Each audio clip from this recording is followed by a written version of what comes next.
A vast military build-up has been reported in the Sahara Desert, in sectors 17 and 18 of the war zones. That is the end of the announcement.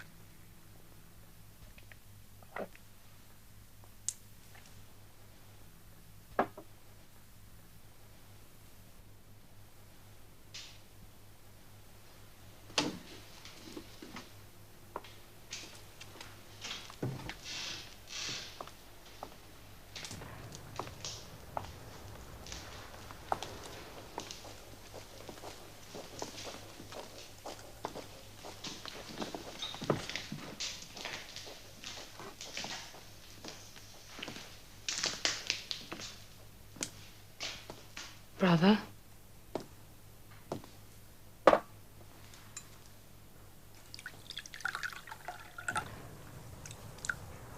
On a house.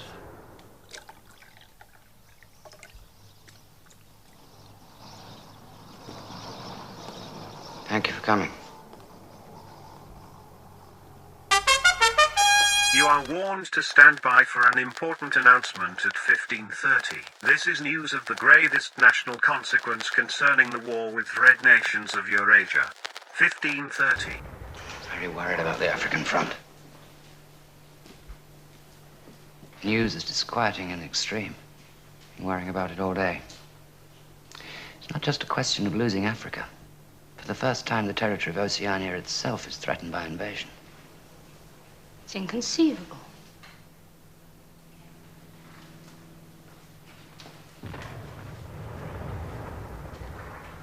Must have been possible to outflank them in some way. I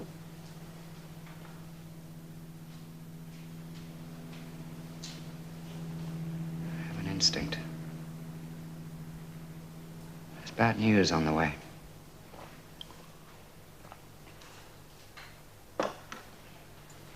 I told them all about you. I'm only thankful they got me before it was too late. Yes, I told them about you, too. Thought crime. Sex crime, all your treachery.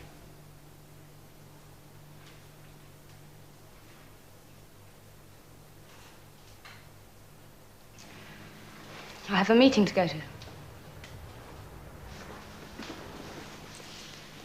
We must meet again.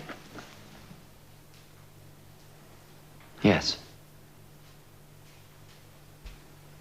We must meet again.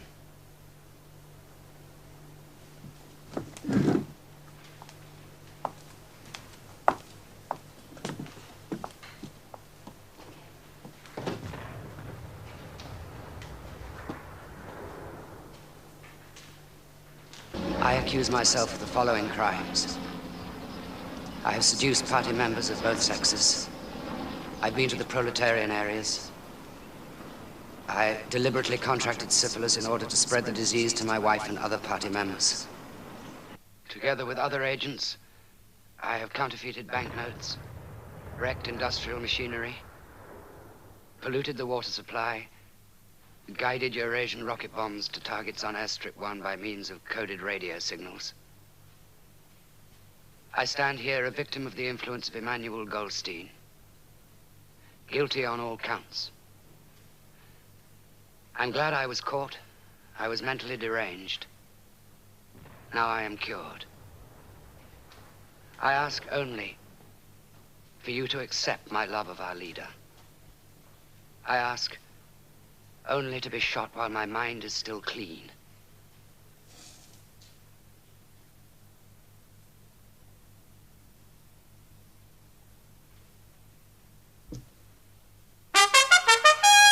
A glorious victory. A vast, strategic maneuver to outflank Eurasian Red Nation forces on the African front has been successful.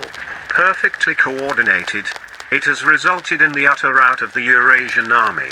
There have been nearly 1 million prisoners. It has been an utter rout.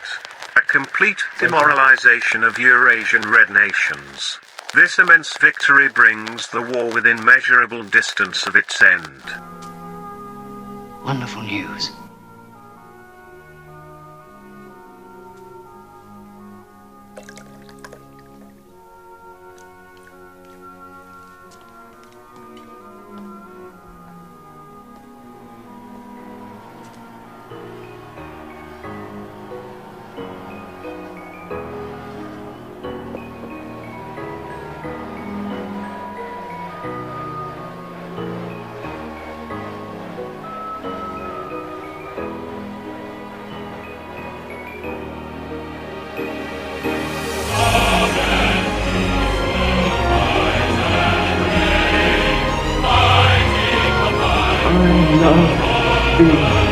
result, and we love you, big brother. We've been punished, and you take us back.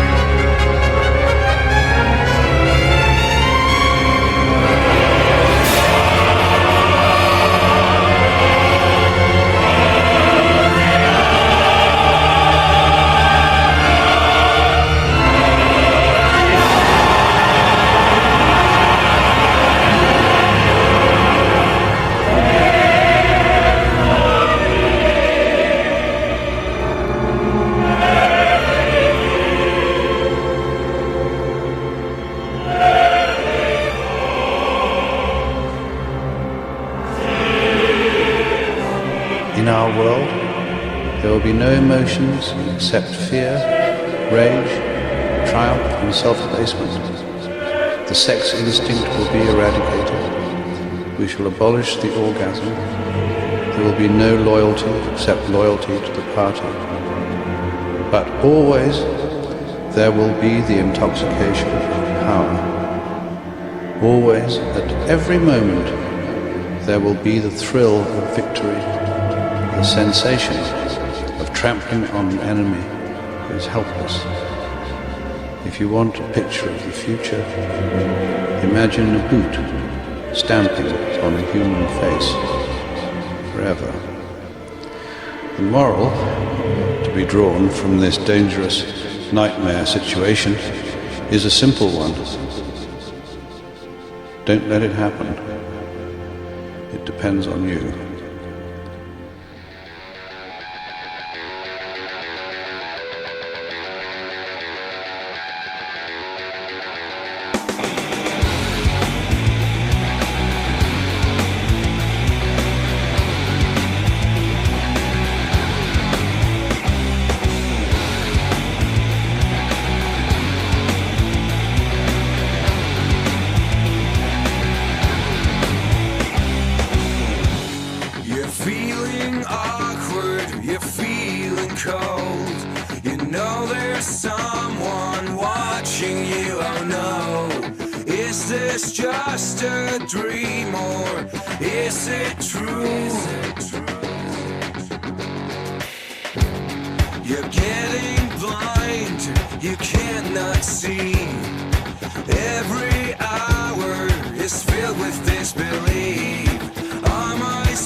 You're feeling awkward.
Hi.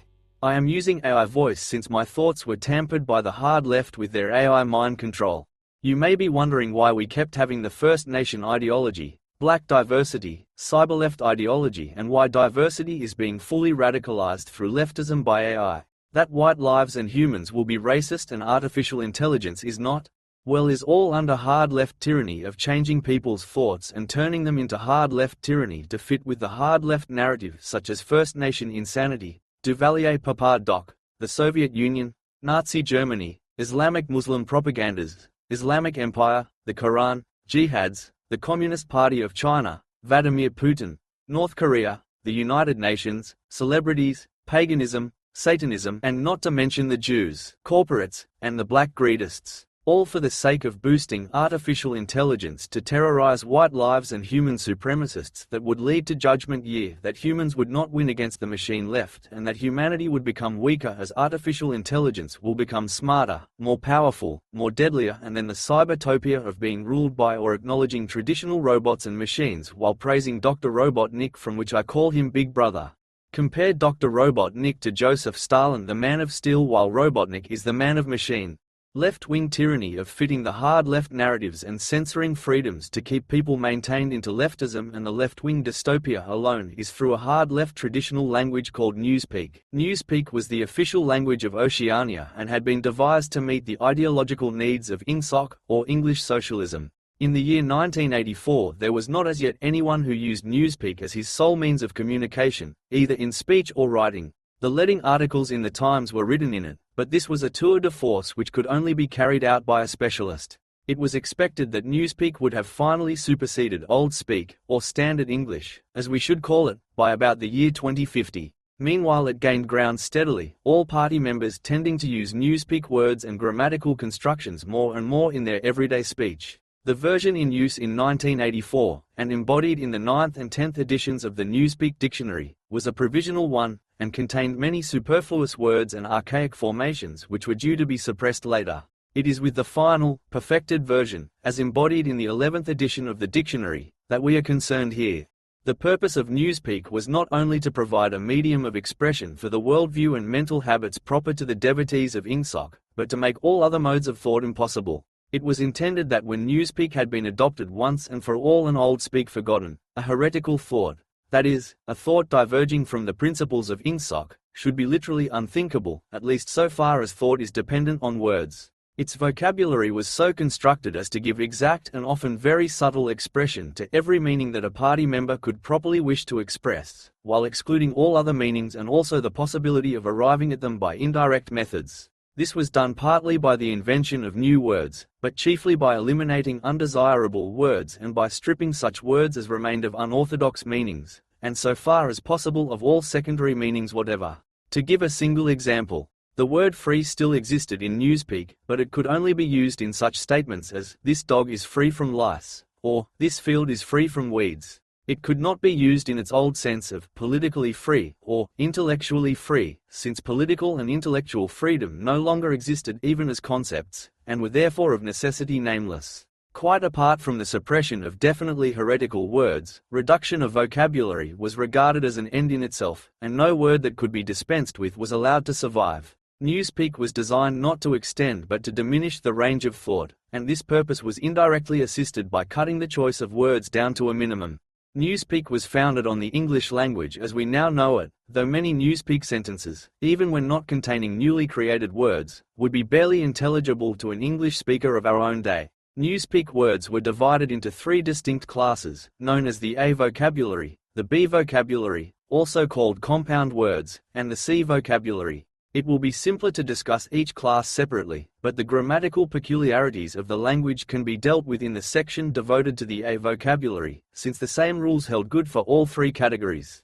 The A vocabulary. The A vocabulary consisted of the words needed for the business of everyday life, for such things as eating, drinking, working, putting on one's clothes, going up and down stairs, riding in vehicles, gardening, cooking, and the like. It was composed almost entirely of words that we already possess, words like hit, run, dog, tree, sugar, house, field. But in comparison with the present-day English vocabulary, their number was extremely small, while their meanings were far more rigidly defined. All ambiguities and shades of meaning had been purged out of them. So far as it could be achieved, a Newspeak word of this class was simply a staccato sound expressing one clearly understood concept. It would have been quite impossible to use the vocabulary for literary purposes or for political or philosophical discussion.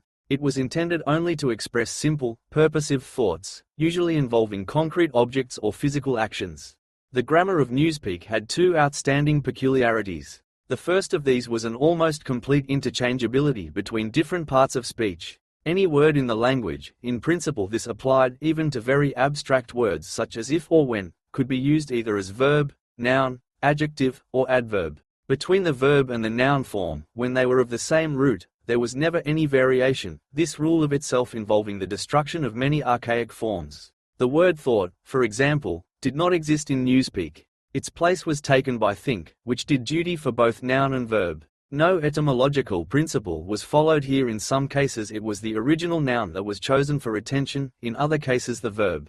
Even where a noun and verb of kindred meaning were not etymologically connected, one or other of them was frequently suppressed. There was, for example, no such word as cut, its meaning being sufficiently covered by the noun-verb knife. Adjectives were formed by adding the suffix "full" to the noun-verb, and adverbs by adding "wise." Thus, for example, speedful meant rapid, and speedwise meant quickly. Certain of our present-day adjectives, such as good, strong, big, black, soft, were retained, but their total number was very small. There was little need for them, since almost any adjectival meaning could be arrived at by adding "full" to a noun-verb. None of the now existing adverbs was retained, except for a very few already ending in wise. The wise termination was invariable. The word well, for example, was replaced by goodwise.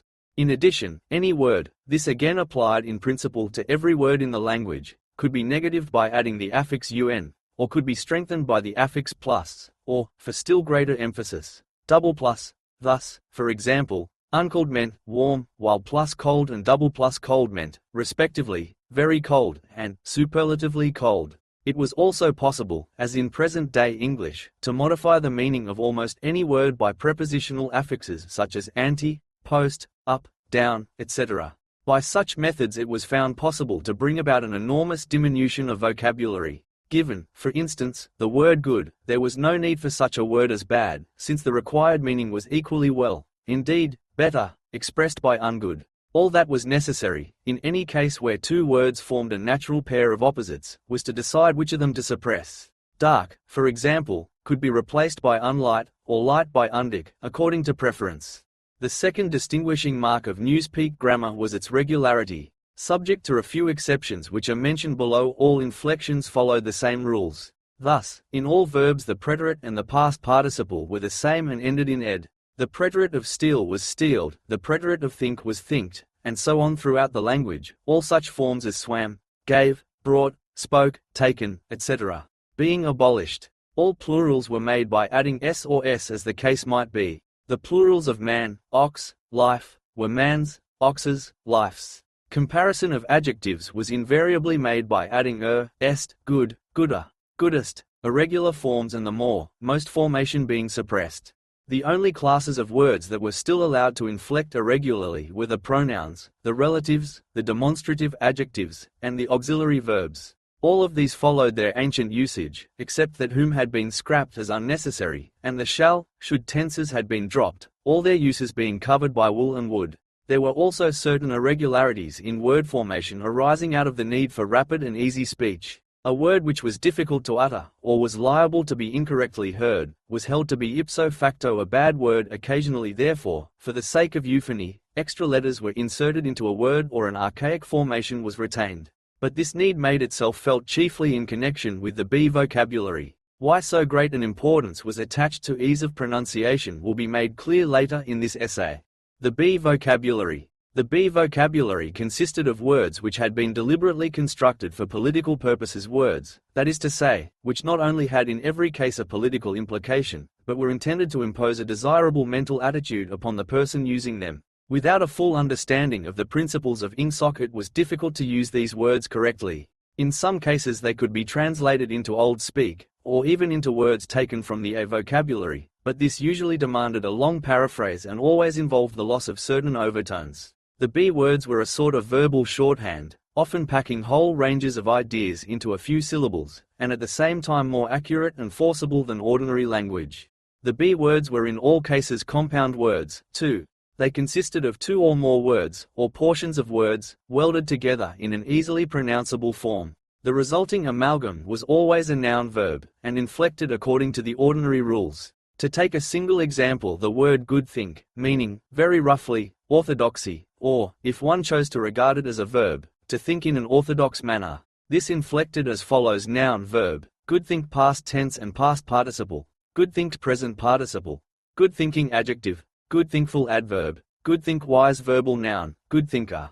The B words were not constructed on any etymological plan. The words of which they were made up could be any parts of speech, and could be placed in any order and mutilated in any way which made them easy to pronounce while indicating their derivation. In the word crime think, thought crime, for instance, the think came second, whereas in thinkpol, thought police, it came first, and in the latter word police had lost its second syllable. Because of the great difficulty in securing euphony, irregular formations were commoner in the B vocabulary than in the A vocabulary. For example, the adjective forms of minitrue, minipax, and minilove were, respectively, minitruthful, minipeaceful, and minilovely, simply because truthful, paxful, and loveful were slightly awkward to pronounce. In principle, however, all B words could inflect, and all inflected in exactly the same way.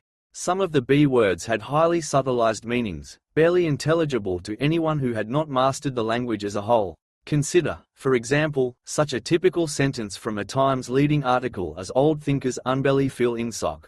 The shortest rendering that one could make of this in old speak would be, "Those whose ideas were formed before the revolution cannot have a full emotional understanding of the principles of English socialism." But this is not an adequate translation.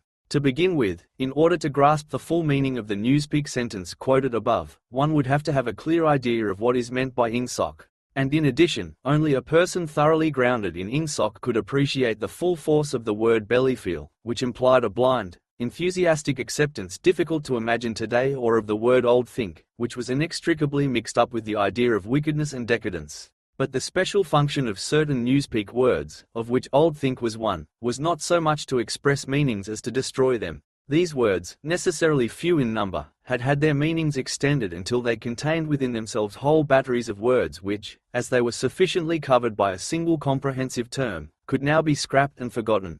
The greatest difficulty facing the compilers of the Newspeak dictionary was not to invent new words, but, having invented them, to make sure what they meant to make sure, that is to say, what ranges of words they cancelled by their existence.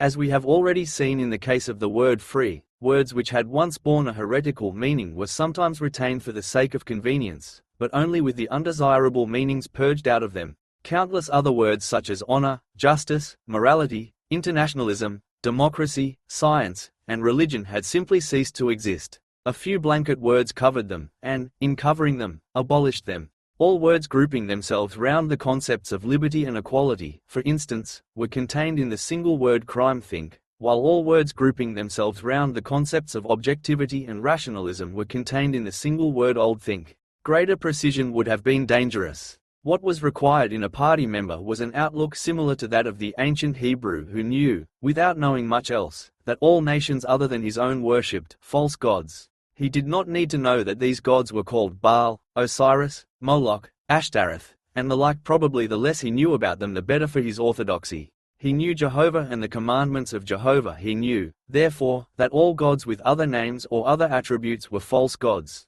In somewhat the same way, the party member knew what constituted right conduct, and in exceedingly vague, generalized terms he knew what kinds of departure from it were possible. His sexual life, for example, was entirely regulated by the two Newspeak words sex crime, sexual immorality, and good sex, chastity. Sex crime covered all sexual misdeeds whatever. It covered fornication, adultery, homosexuality, and other perversions, and, in addition, normal intercourse practiced for its own sake. There was no need to enumerate them separately, since they were all equally culpable, and, in principle, all punishable by death. In the C vocabulary, which consisted of scientific and technical words, it might be necessary to give specialized names to certain sexual aberrations, but the ordinary citizen had no need of them. He knew what was meant by good sex, that is to say, normal intercourse between man and wife, for the sole purpose of begetting children, and without physical pleasure on the part of the woman. All else was sex crime. In Newspeak it was seldom possible to follow a heretical thought further than the perception that it was heretical. Beyond that point the necessary words were non-existent. No word in the B vocabulary was ideologically neutral. A great many were euphemisms. Such words, for instance, as joy camp, forced labor camp, or minipax, Ministry of Peace, i.e., Ministry of War, meant almost the exact opposite of what they appeared to mean. Some words, on the other hand, displayed a frank and contemptuous understanding of the real nature of oceanic society. An example was prolfeed, meaning the rubbishy entertainment and spurious news which the party handed out to the masses. Other words, again, were ambivalent, having the connotation good when applied to the party and bad when applied to its enemies. But in addition there were great numbers of words which at first sight appeared to be mere abbreviations and which derived their ideological color not from their meaning, but from their structure.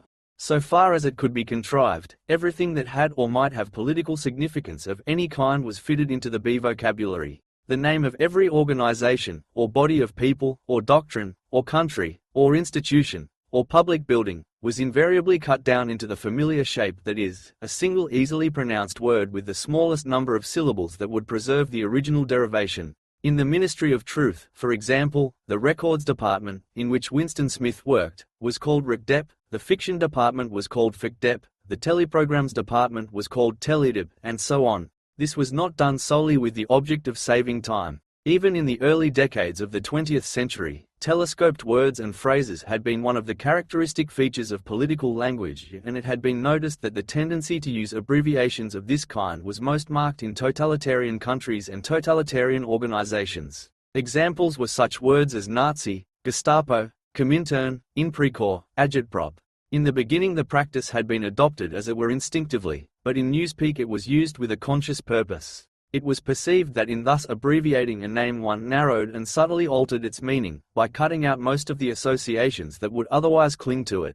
The words Communist International, for instance, call up a composite picture of universal human brotherhood, red flags, barricades, Karl Marx, and the Paris Commune. The word Comintern, on the other hand, suggests merely a tightly knit organization and a well-defined body of doctrine. It refers to something almost as easily recognized, and as limited in purpose, as a chair or a table. Comintern is a word that can be uttered almost without taking thought, whereas Communist International is a phrase over which one is obliged to linger at least momentarily. In the same way, the associations called up by a word like Minitru are fewer and more controllable than those called up by Ministry of Truth. This accounted not only for the habit of abbreviating whenever possible, but also for the almost exaggerated care that was taken to make every word easily pronounceable.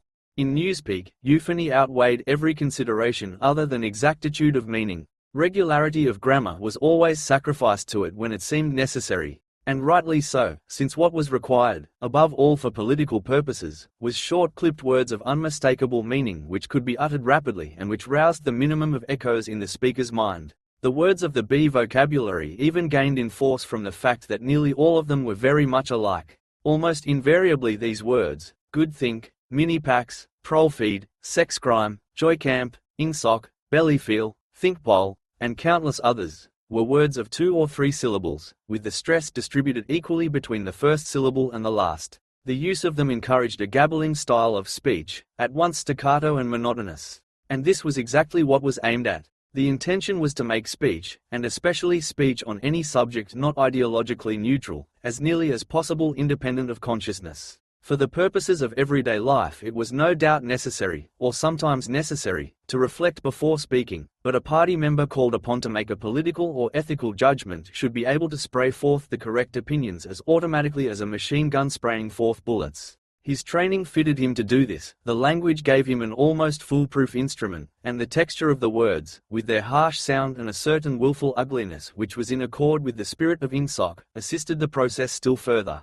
So did the fact of having very few words to choose from. Relative to our own, the Newspeak vocabulary was tiny, and new ways of reducing it were constantly being devised. Newspeak, indeed, differed from most all other languages in that its vocabulary grew smaller instead of larger every year. Each reduction was a gain, since the smaller the area of choice, the smaller the temptation to take thought. Ultimately, it was hoped to make articulate speech issue from the larynx without involving the higher brain centers at all. This aim was frankly admitted in the Newspeak word duckspeak, meaning, to quack like a duck. Like various other words in the B vocabulary, duckspeak was ambivalent in meaning. Provided that the opinions which were quacked out were orthodox ones, it implied nothing but praise, and when the Times referred to one of the orators of the party as a double plus good duck speaker, it was paying a warm and valued compliment.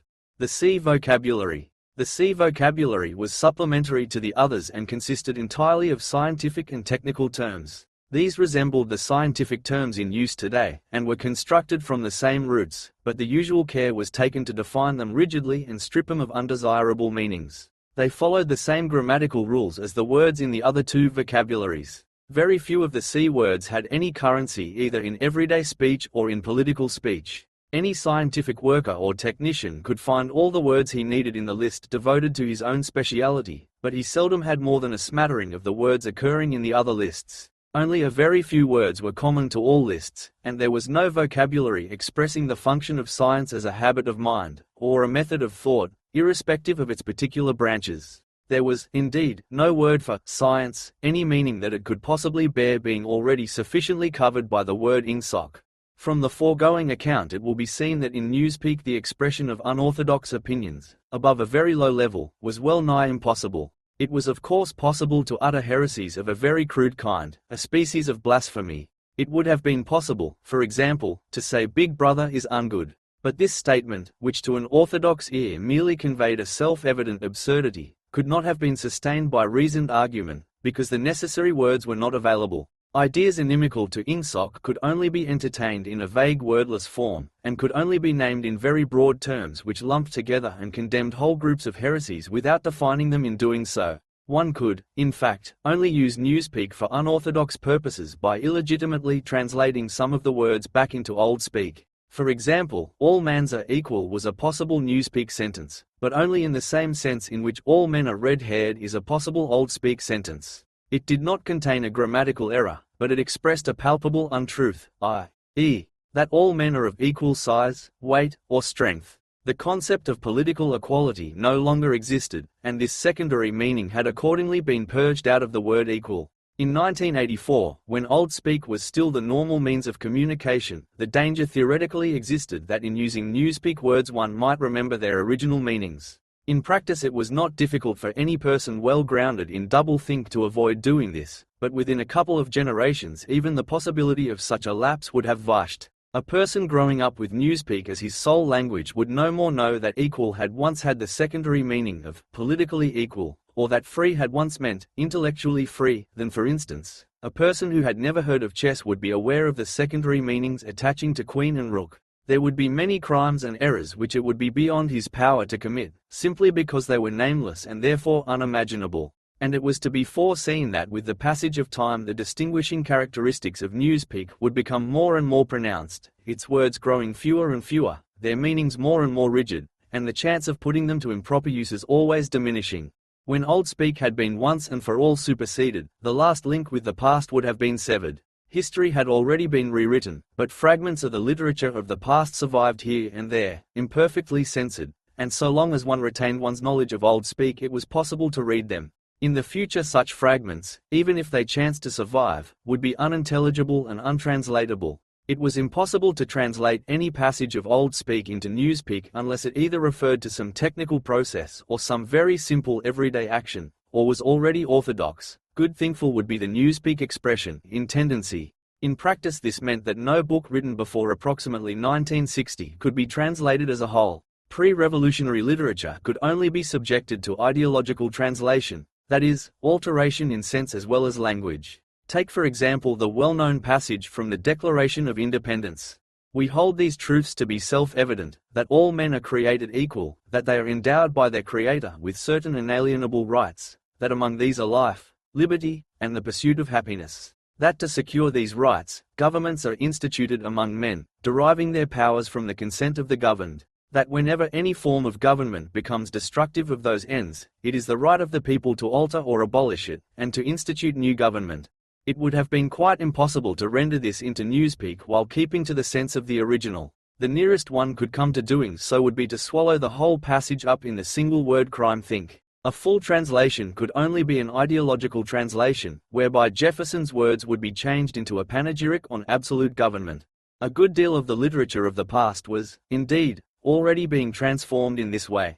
Considerations of prestige made it desirable to preserve the memory of certain historical figures, while at the same time bringing their achievements into line with the philosophy of Ingsoc. Various writers, such as Shakespeare, Milton, Swift, Byron, Dickens, and some others were therefore in process of translation when the task had been completed. Their original writings, with all else that survived of the literature of the past, would be destroyed. These translations were a slow and difficult business, and it was not expected that they would be finished before the first or second decade of the 21st century. There were also large quantities of merely utilitarian literature, indispensable technical manuals, and the like, that had to be treated in the same way. It was chiefly in order to allow time for the preliminary work of translation that the final adoption of Newspeak had been fixed for so late a date as 2050.